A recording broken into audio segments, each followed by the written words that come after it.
This is probably going to be my last video related to the monologue John Oliver did on homeschooling. It's just this guy had different arguments than the ones Matt Walsh made, and I figured they were also worth addressing. Yes, somebody else decided to respond to that monologue, in this case, a fellow named Wade, the host of The Wade Show with Wade. When John Oliver makes a segment about homeschooling, you'd assume he'd be totally against it. But he's only against it when certain people do it. Here are a few reasons for homeschooling John Oliver thinks are okay. For instance, say you wanted to teach your kids the alphabet like this. A, B, C, D, E, F, G, H, I, J, K, L, M, N, O, P. That is clearly excellent. Oh yeah, just so you guys know, every clip Wade shows of John Oliver sees the original segment. It's not the biggest deal in the world, but the fact that it cuts off things like the top of John's head is kind of annoying. Or you could leave state schools to escape mockery. At 15, Victoria asked her mom, Bernita, to take her out of Detroit schools.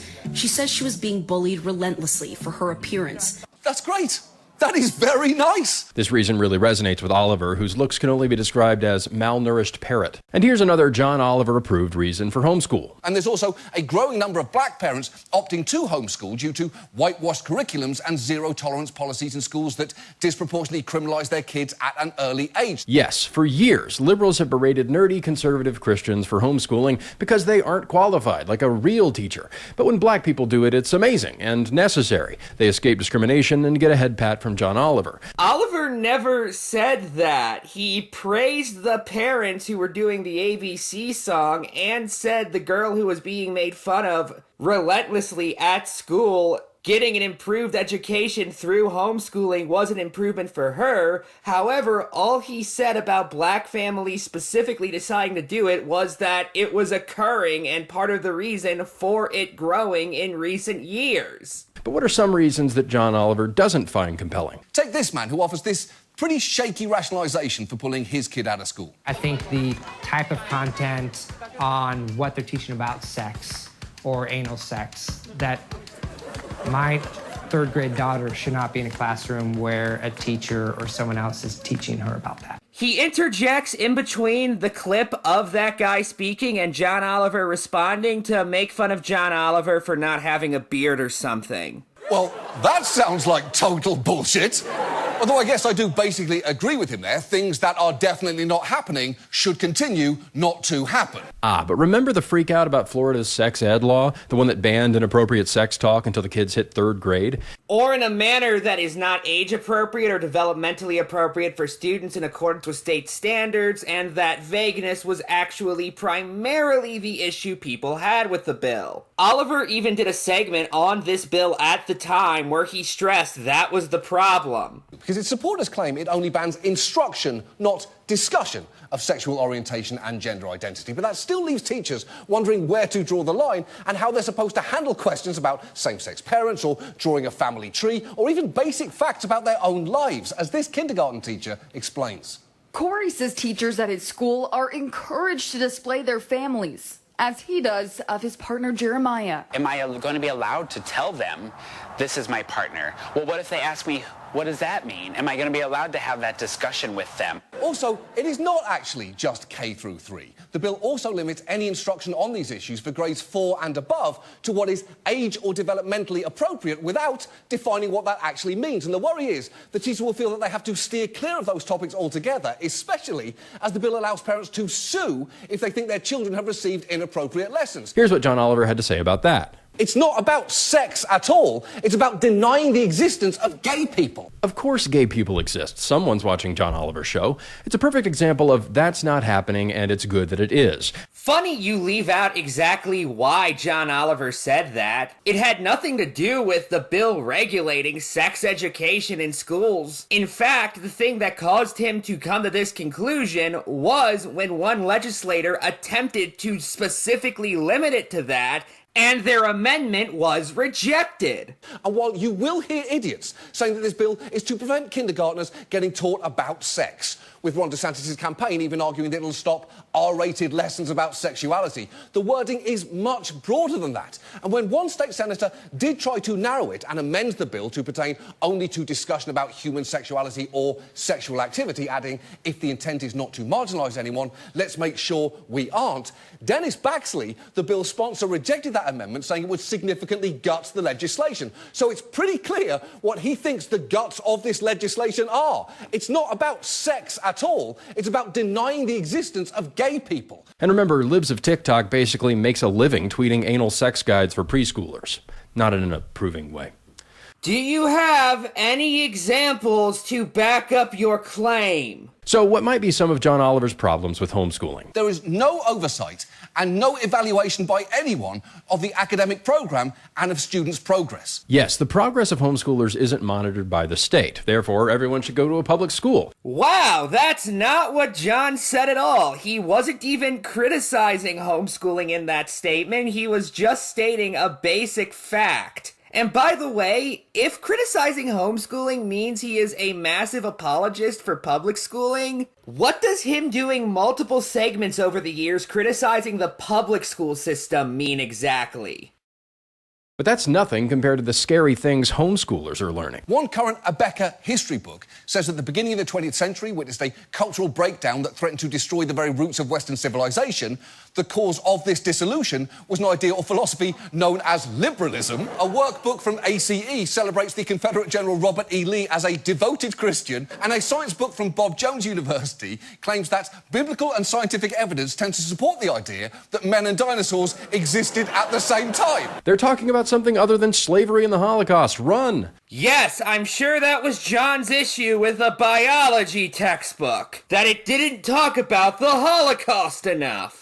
This is Oliver's classic fallacy of argument by appeal to audience laughter, where he just states things that are true in a put-upon voice so that the audience laughs at how ridiculous they are. I'm sorry, this is true? The claim about humans and dinosaurs walking the earth together is true? Can I see your source for that, please? And by the way, if any of these claims are true, why don't you actually defend them and explain why they're correct, as opposed to just stating they're right without any sort of explanation? Speaking of fallacies, here we have the argument by TikTok. Just watch as this former homeschool student breaks down her daily schedule. First, we've got classical music, which was just turning on classical music in the morning so that everyone could hear it. We've got Bible listening. We've got handwriting and math. That's fairly normal. We've got memorizing the Bible. We've got memorizing poetry. The poetry was mostly hymns. Yeah, imagine learning poetry from this schlub. I can't help but notice that you cut off that TikTok before the part that Oliver actually takes issue with. That being the obsessive use of chores in replace of an actual curriculum. We've got exercise, that's good. It was usually just walking around the block. And then the whole entire rest of the list is chores and cleaning tasks. It's true. Most of her lessons just involve chores. And just look at that list. That is a lot of cleaning demands. Who was her parent? This guy? And here's another cherry-picked example. Even that is a preferable alternative to the single worst homeschool curriculum that we found. We are so deeply invested into making sure that that child becomes a wonderful Nazi. And by homeschooling, we're going to get that done.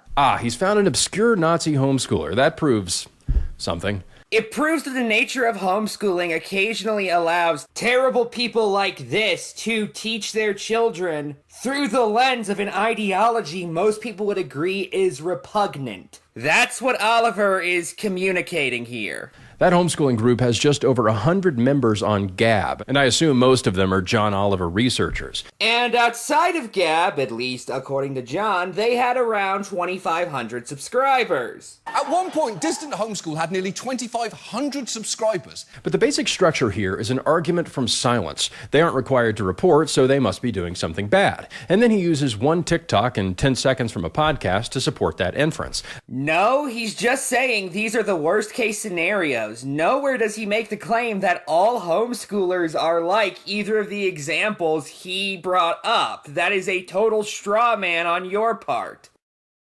The people that you have to work with in order to maintain what you hold dear are also the people who crush you. Stop helping me with my legal bills. You're crushing me with money. And having the kind of politics which lead to people like her being oppressed in other areas of life, which is clearly what she actually meant. And then if he weren't reaching enough, he makes the case that homeschoolers are trying to hide child abuse. Teachers and school administrators are mandated reporters. So, if a child comes to school with bruises or emaciated, that is a very common way that it gets reported. Right, because the fact is teachers serve multiple functions at school in addition to education. They watch out for signs of abuse, they chaperone school events. Teachers are superheroes who should make $1 million a year.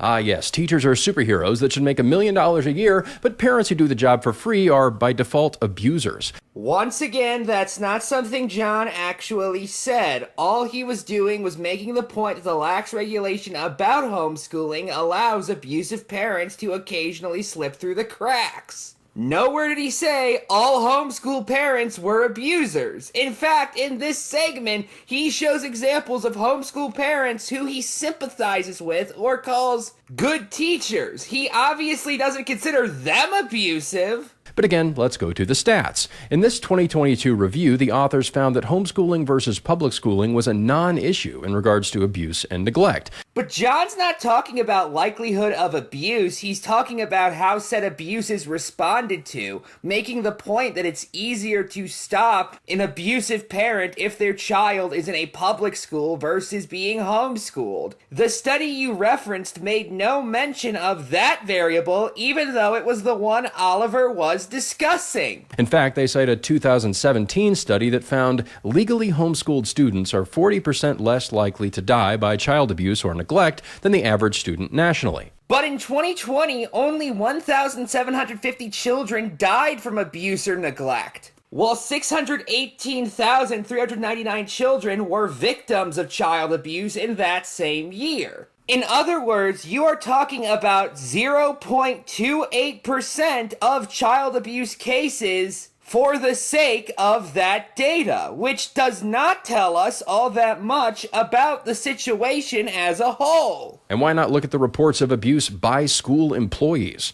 Probably because it doesn't refute his point in the slightest. In the case of abuse in public schools, the child is still seen by other adults who could recognize the signs of abuse and put a stop to it. Therefore, it doesn't contradict what John said. But John Oliver doesn't care about any of that. I understand that involving social services and the government in people's personal situations poses a risk, especially to those who aren't wealthy and who aren't white. But it does seem like giving parents a get-out-of-all-scrutiny-free, no-questions-asked card just isn't the answer here. This is similar to Oliver's take on the NRA. It's all, look, more government regulation is good. And if you're a good person, you don't have anything to worry about. The government loves you and just wants what's best. You say after you play a clip of him directly stating that he does acknowledge greater government regulation could have adverse side effects which badly fuck people over. Even in this segment, he specifically acknowledges that he does have issues with CPS, aka the people who would actually execute such regulations. It's not like I love the idea of giving the state room to poke around in people's lives, or that I think our Child Protective Services system is flawless, no notes. We're almost definitely going to be doing a main story on CPS one day. And when he ends by saying that more regulation wouldn't hurt parents doing a good job homeschooling, which you don't show a clip of, given he never actually said that, it ignores the history of persecution homeschoolers have faced, which he acknowledged and talked about in this segment. And here is where I will concede some ground, because it grew out an environment that was, in many places, overly restrictive of homeschooling, with some states and local school districts effectively banning it entirely. Anyway, that's all I want to cover, so final thoughts? This video was incredibly dishonest. Good night and good luck.